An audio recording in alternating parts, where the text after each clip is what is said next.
Hello everyone, I'm Skratch. Welcome to the channel. This is another Raid Shadow Legends video. Hope you guys are having an amazing Saturday. Apologies, I'm a bit late with today's video. I was just holding the baby man, got knocked out on the sofa. Feel free to check out a couple of pictures on Twitter if you want to see how my Saturday is going. The link will be in the description down below.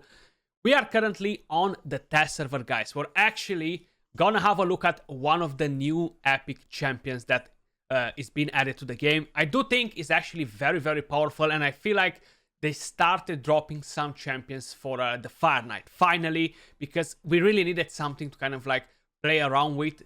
Fire Knight hard mode is actually very, very difficult compared to any other dungeon, and you definitely need to have some very strong champions, very strong builds. So we're gonna have a look and see if these champions are actually solid in there. And I gotta say, this epic in particular is actually super, super nice.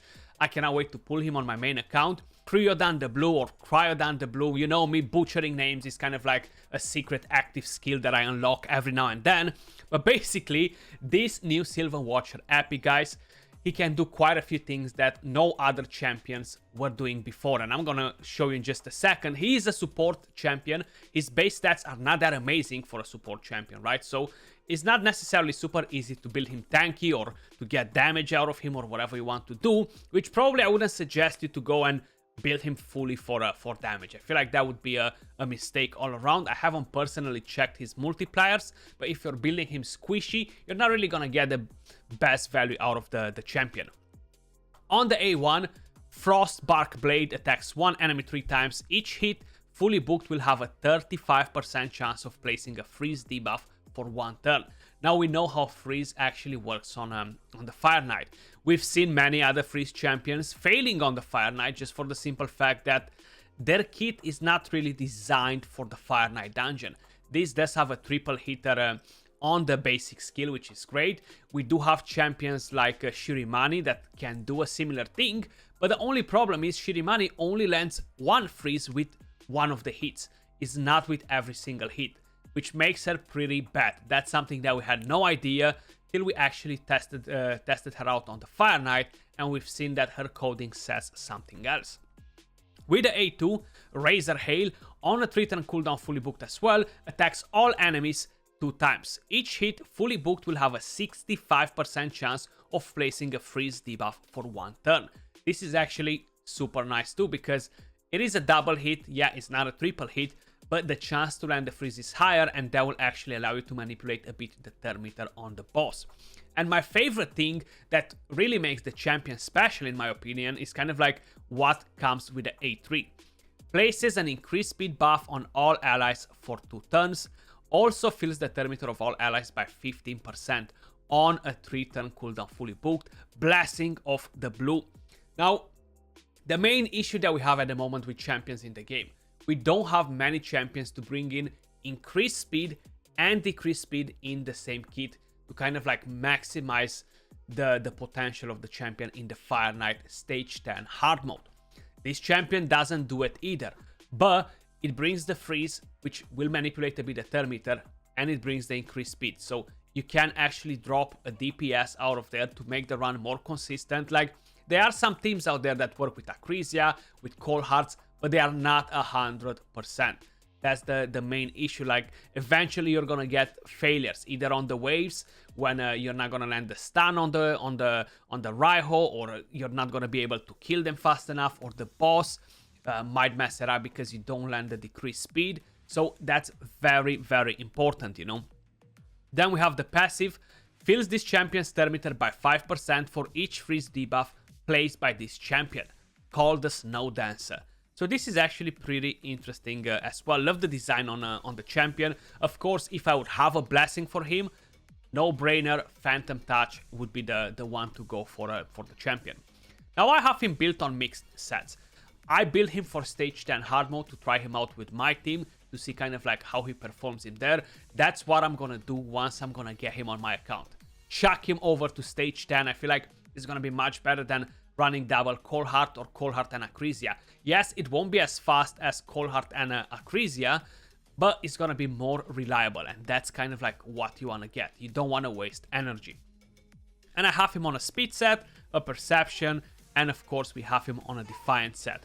Total stats, we have 53k HP, almost 54k HP, 2.3k attack, 3.1k defense, 259 speed, 340 accuracy.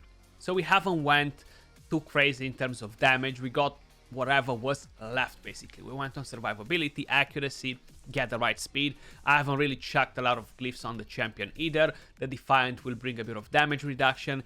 In terms of masteries, we have offense and support 3. We want to make the most out of lasting gifts, cycle of magic, of course, lore of steel, get a bit of extra accuracy, and giant slayer S tier 6. Not only that will actually help us with the Terminator manipulation on the boss because of the freeze, but will actually help us on the waves, guys. Yes, the team that I'm using for stage 10 hard mode, it is pay to win. It's not much that I can do, it's just the way Plarium decided to create that dungeon.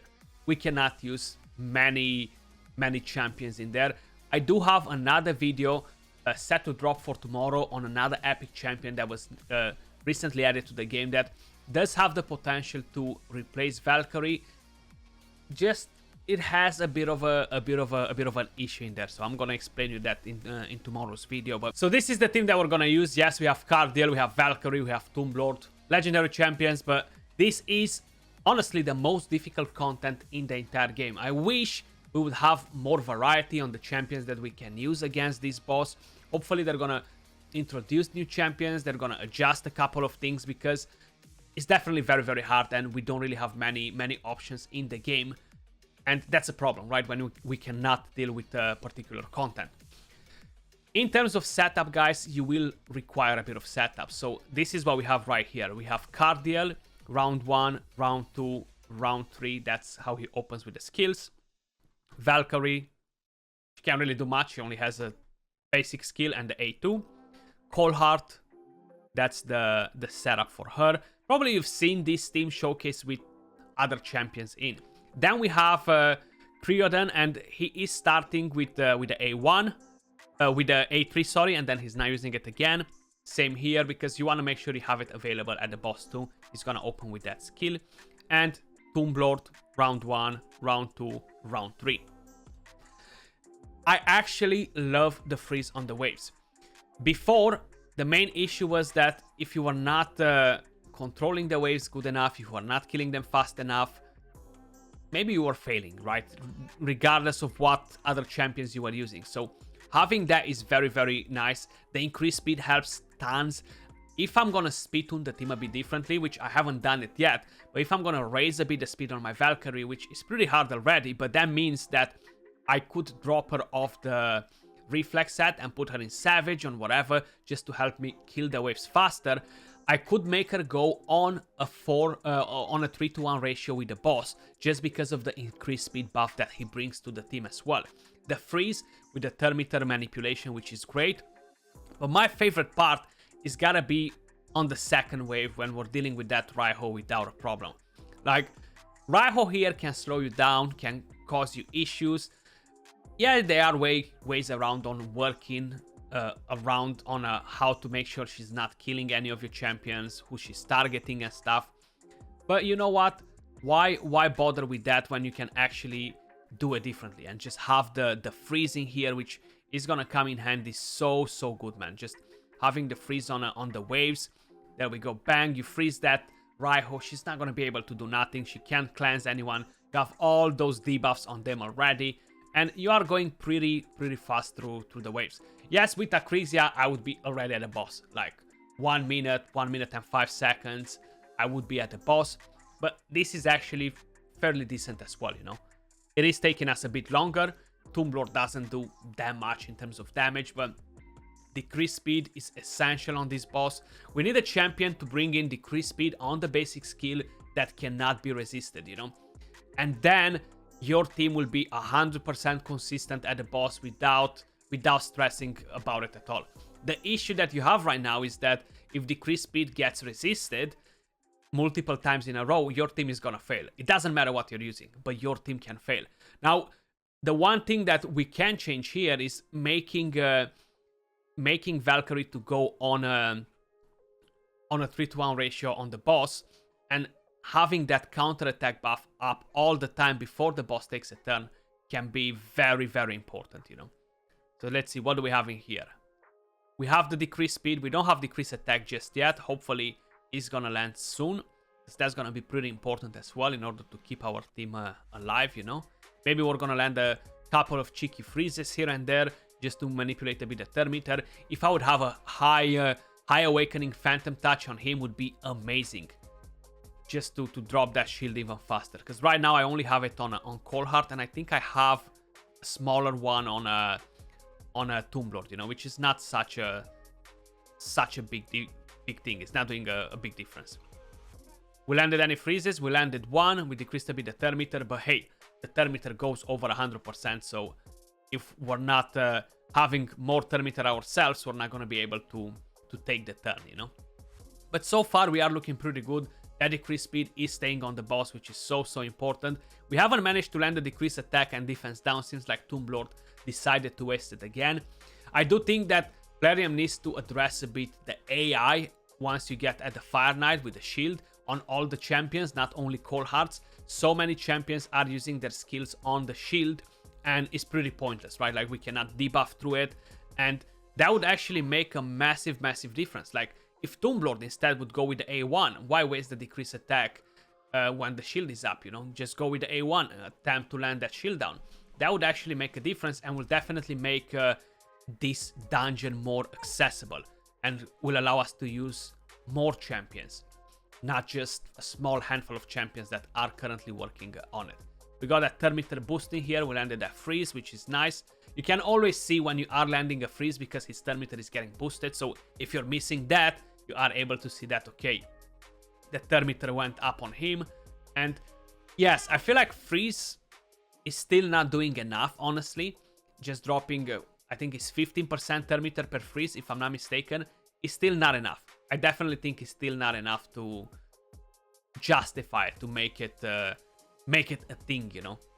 It's hard to use multiple champions with it. It's gonna be extremely slow to kill the boss if you do that. And not only is gonna be extremely slow to kill the boss, but it's gonna be extremely hard for you to keep your team alive if you're bringing too many freeze champions. I've tried that at the beginning. I was like, that's it.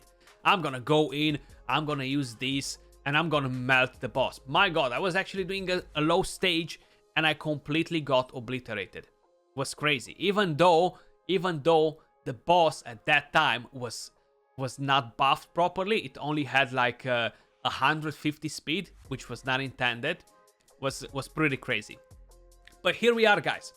Fire Knight Castle stage 10, 5 minutes and 13 seconds. Cardiel 1.7 million, Valkyrie 488k, Cold Heart 3.3 million damage, Criodan 529k damage, Tomb Lord 2.3 million damage with the poisons. You might hear the baby in the background there just arguing with the mommy and his favorite elephant. But basically, this is what the champion can do for your Fire Knight team. How I mentioned, I used him on the highest stage, the highest difficulty. The stats that I had on him are in particular designed for this stage. We can play around with him on lower stages, use different champions. You're not gonna need Valkyrie and Cardiel on stage 1 on hard mode, but it's not really a big point in farming that one at the moment. So just keep that in mind. Like, the Fire Knight doesn't need so many hits on the shield on the lower stages, but this is actually pretty hard. I do think we're gonna find a lot of ways to play around with the champion in here. Not to say he's gonna be amazing for faction wars whenever the crypt is gonna open, but let me know your thoughts in the comments down below as well, guys. What do you think about this new epic champion? Appreciate all of you guys watching. Much love, and I'll catch you all soon in the next video. Peace.